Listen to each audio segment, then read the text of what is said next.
In Ernst Lubitsch's 1932 romantic comedy Trouble in Paradise, we open on trash. But elegant trash. Trash that is being led down the canals of Venice by an opera-singing gondolier.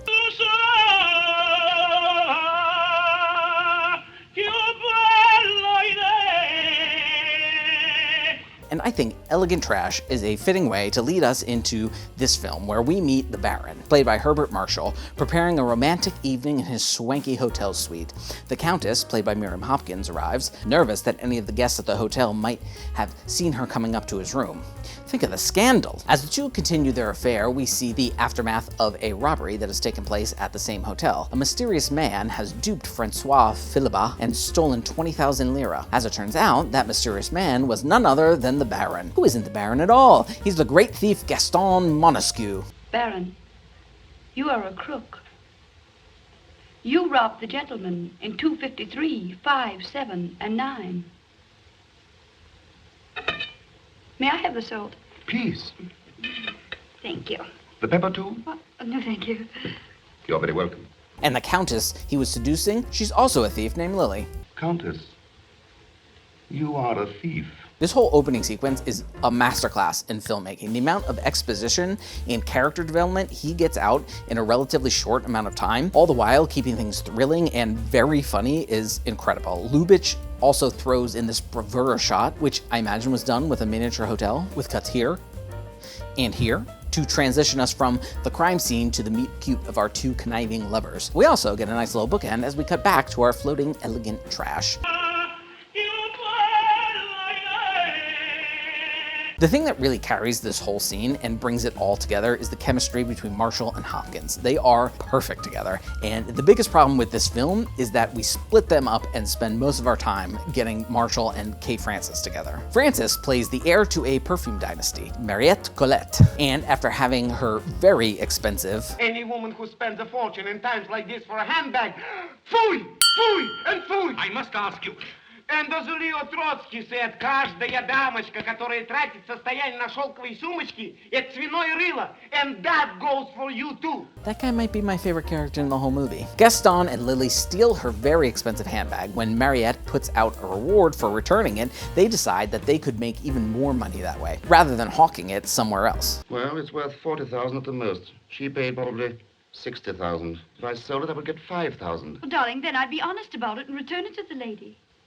And take the 20,000 francs. Right. Gaston charms Mariette and ends up getting hired as her secretary. Just another long con in an attempt to steal even more of her money. Darling, that means that on the 2nd of June, we shall have 850,000 francs. And her jewelry's worth a fortune. No jewelry. Hands off jewelry. But of course the two end up falling for one another and hijinks ensue. Don't get me wrong, Kay Francis is very good in this film. All three of the leads are terrific, but Miriam Hopkins is...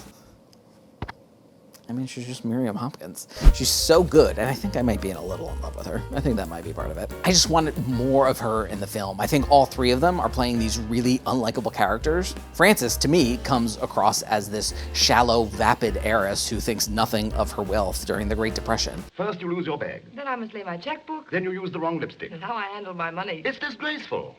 Tell me, Monsieur Laval, what else is wrong? Everything. Gaston and Lily are criminals with absolutely no altruism. They are completely in it for themselves. And so we spend the film with this lavish wealth as a front, but we all really know that there's thievery and lies and sex and extortion all underneath. That's why the opening with the garbage in Venice is so perfect. I talked a little bit about the Lubitsch touch in my video about 1930s Monte Carlo. I was not great at describing it. I'm still not great at describing it. I will refer you to other videos that do a better job than me. However, I feel it, and this film has it in full force. This movie is so delightful. That's the only way I know how to describe it. Delightful. It's not overly romantic. There's a tinge of cynicism to the romance. That might not be the right word, but something in that ballpark. Or maybe not cynicism, maybe just because it's kind of sexy. These people flirt like they want to go at it, emphasized by some of Lubitsch's more creative choices. It's also not a farce or a fast-talking screwball comedy, even though it has some of those elements. We have some door slamming, room swapping, or getting a callback later in the film to the handbag we haven't talked about in ages. Hello. Yes? What? You found a handbag. Well, you're 3 weeks too late. It's just delightful. I love this film. The more reading I've done about it, the more I learned that a lot of people in the film business do hold it in very high regard, but I'm surprised that it isn't more in the mainstream cultural zeitgeist because it is that good. It probably has something to do with the production code. It wasn't allowed to be re-released in theaters, and so it had to be rediscovered, but I'm glad it was. And if you want to discover other movies with me as I go year by year in cinema history, subscribe to the channel, watch a video, stay a while. What do you have to do?